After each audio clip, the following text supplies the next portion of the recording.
ایک مرتبہ مولا علی علیہ السلام جنگ نہروان کے لیے اپنے گھوڑے پر سوار ہو رہے ہوتے ہیں کہ ایک نجومی مولا علی کے پاس آتا ہے اور کہتا ہے، اے علی، یہ جنگ آپ مت لڑے کیونکہ آپ کا ستارہ گردش میں ہے، آپ یہ جنگ بری طرح ہار جائیں گے۔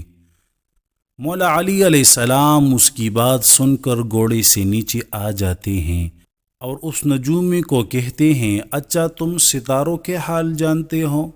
اس نے کہا، ہاں، میرا کام یہی ہے، میں ستاروں کو دیکھ کر انسان کا حال بتا سکتا ہوں، اور آپ کا ستارہ گردش میں ہے، اسی لیے آپ کو بتایا کہ آپ یہ جنگ ہار جاؤ گے۔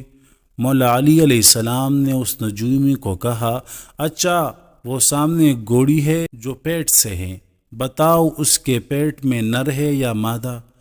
اب وہ نجومی خاموش۔ مولا علی علیہ السلام نے کہا، تم تو کہہ رہے تھے کہ میں ستاروں کے حال جانتا ہوں، یہ تو تمہاری نظروں کے سامنے ہے، تم تو اس کا حال بھی نہیں جانتے۔ مولا علی علیہ السلام نے کہا، اچھا بتاؤ کون سا ستارہ جب ٹوٹتا ہے تو اونٹ پر ایک حرکات ظاہر ہوتی ہے؟ اب پھر وہ نجومی خاموش۔ مولا علی علیہ السلام نے کہا، اچھا اس میرے گھوڑے کے پاؤں کے نیچے زمین پر ایک چیز ہے، بتاؤ وہ کیا ہے؟